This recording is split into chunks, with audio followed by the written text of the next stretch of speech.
They came for her before dawn, when the air was cool and damp with the scent of oil and ancient stone. Each step echoed through narrow passages as the guards led her downward, deeper than she had ever gone beneath the temple, into chambers that existed only for the dead. The torchlight wavered against walls carved with images of gods whose painted eyes seemed to follow her descent into darkness. Her wrists were bound with linen, her ankles wrapped in bronze cuffs. Every breath tasted of smoke and terror. At last they reached a small chamber lined with jars of sacred oils, baskets of linen, and the sharp sweetness of resin that made her eyes water. It was a room prepared for death, and death alone. At its center stood a stone table, cold and ancient, surrounded by towering statues of Ammon and the other gods, their faces gleaming in the flicker of flames. And there, waiting beside the high priest, stood her father. Rotep's face was unreadable, carved from the same stone as the walls around them. His eyes did not meet hers. The high priest spoke, his voice resonating through the chamber like a pronouncement from the underworld itself. The gods demand restoration. Her flesh must be sealed before her sin spreads to holy ground. Rotep nodded once, emotion as small as a breath but as final as death. It was her sentence, delivered by the man who had given her life. The guards forced Neferet to her knees. She did not fight. She had no tears left to cry, no words left to speak. The same women who had once brushed her hair and called her chosen now approached with trembling hands, their faces masked by duty and fear. They dipped cloth into oil and began wrapping it around her arms, the linen clinging to her skin, warm and suffocating. Each layer tightened her breath. Each chant grew louder, filling the chamber until the sound became physical, pressing down on her from all sides.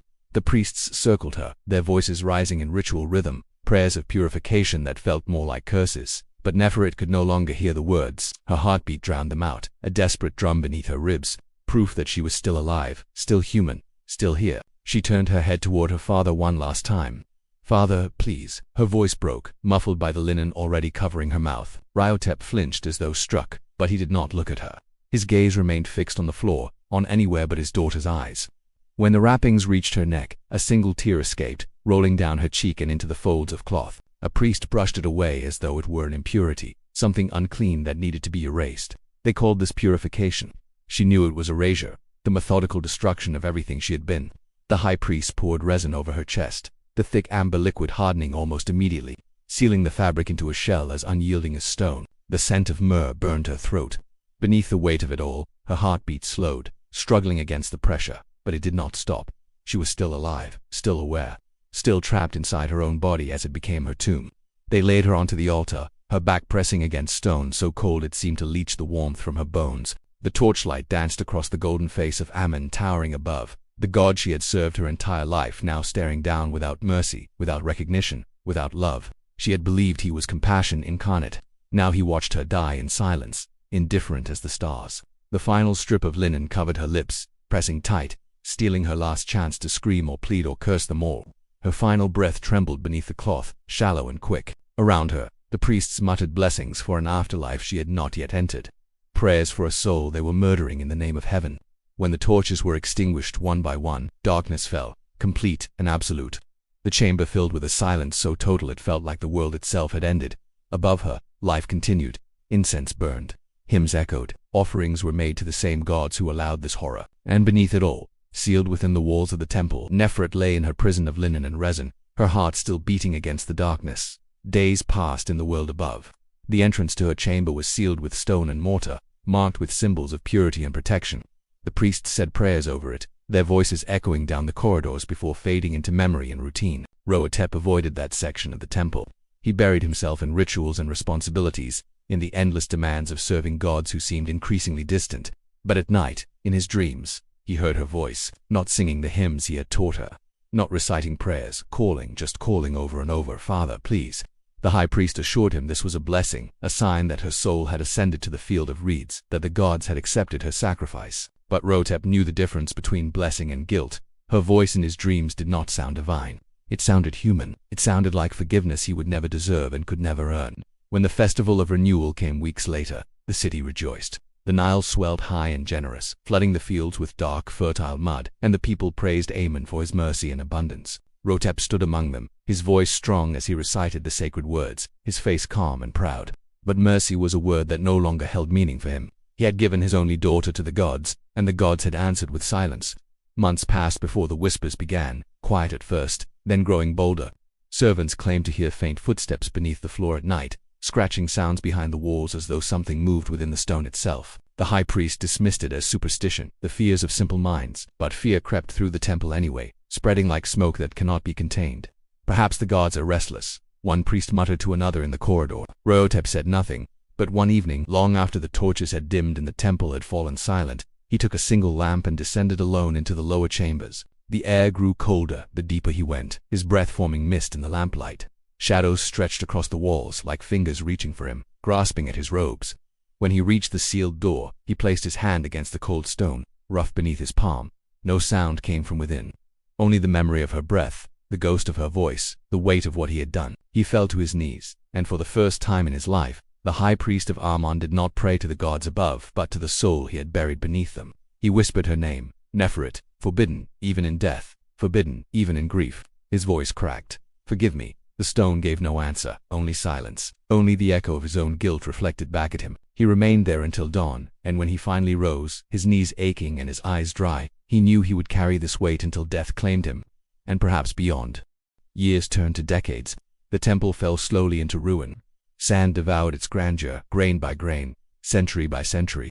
The names of its gods faded from the lips of the living, their hymns swallowed by wind and time. Rahotep died an old man, his heart heavy with the prayer that had never been heard, the forgiveness that had never come. The temple was abandoned. The city moved on, and beneath it all, sealed in darkness, Neferet remained. Centuries passed, millennia. The world changed beyond recognition.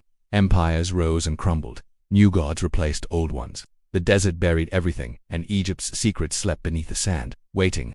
It was the dawn of the modern age when an English expedition arrived at the ruins of Karnak's forgotten chambers, armed with tools and ambition and the arrogance of discovery. Among broken statues and collapsed corridors, they uncovered a sealed passage carved with markings that made them pause. Not royal proclamations, not declarations of glory. Warnings. It took 3 days to break through the stone, 3 days of hammering and prying and wondering what lay beyond.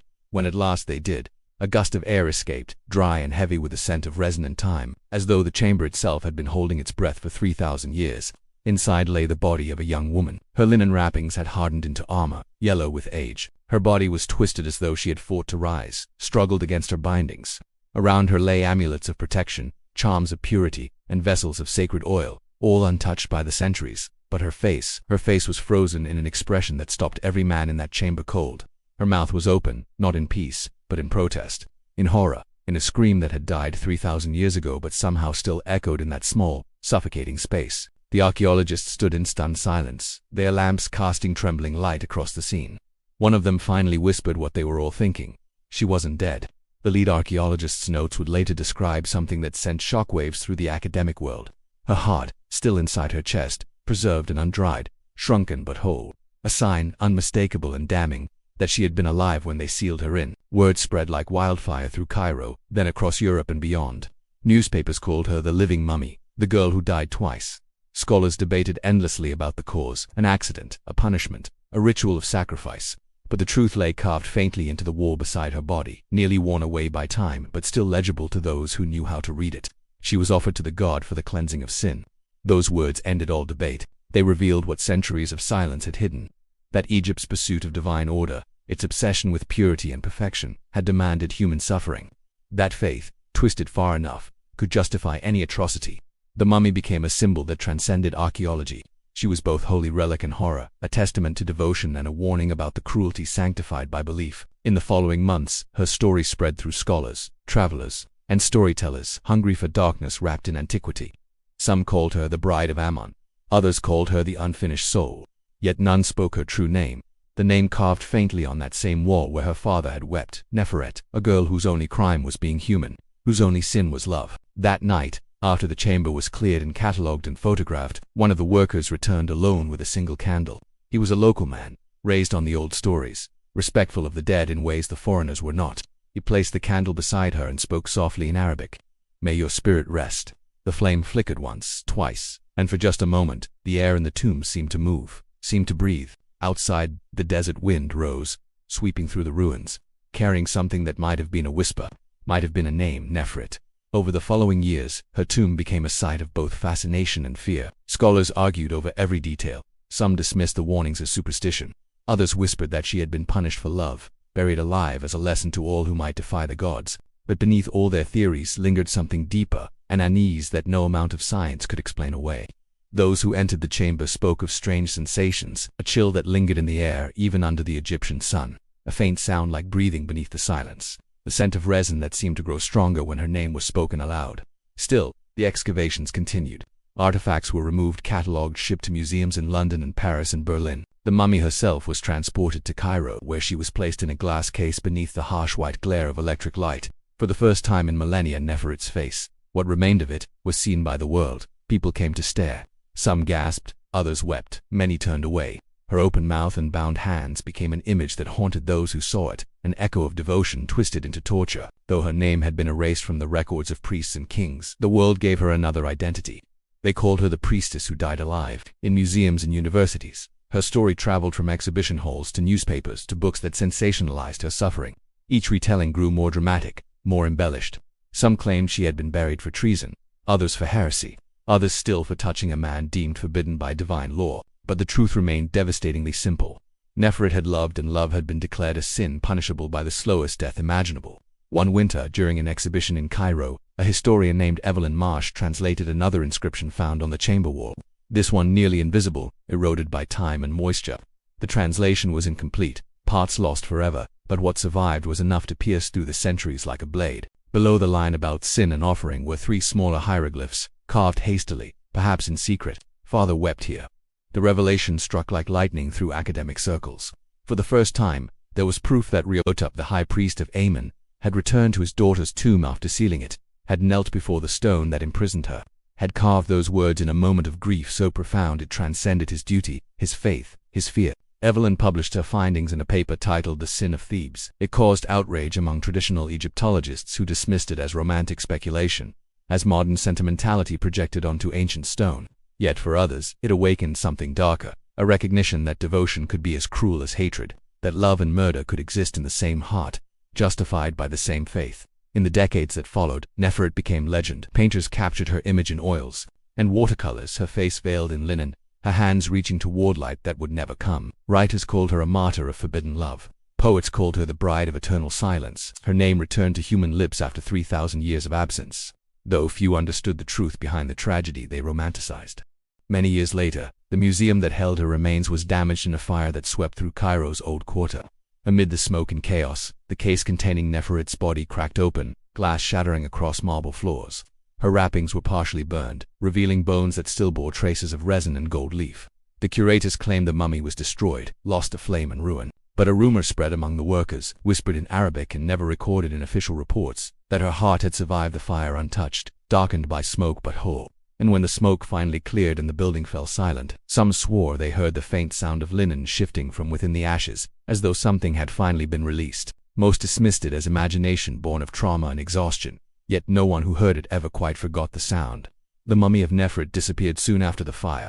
Some believed it was quietly reburied to avoid scandal and questions about preservation failures. Others claimed it was taken by private collectors, wealthy men who sought to possess her as a relic of forbidden beauty, of suffering made sacred by time. No official record of her final resting place was ever found. No grave was marked, no ceremony performed. And so she vanished once more, swallowed by silence, just as she had been 3,000 years before. But stories have a way of surviving what time destroys. In Cairo's old quarter, guides still tell her tale to travelers at dusk, pointing toward the fading skyline where Karnak's ruins stand like broken teeth against the horizon. She was the one who lived before she was allowed to die, they say, and tourists listen with wide eyes, half believing, half skeptical, but always moved. Children toss offerings of flowers into the Nile at sunset, believing her spirit guards the river, watches over those who love against impossible odds. And at night, when the desert winds rise and sweep through the ruins of Karnak, locals say the sound that carries across the dunes is not merely wind, but something else, a voice, a whisper, a name that refuses to be forgotten, Nefert. Her story is more than a haunting. It is a mirror held up to every civilization that has ever existed. Every culture has built temples to faith and purity. Every age has demanded sacrifice in the name of virtue, has punished those who dared to be human in systems designed to make them divine. Nefert's death was not just Egypt's sin. It was humanity's, repeated across continents and centuries in different forms but with the same terrible logic.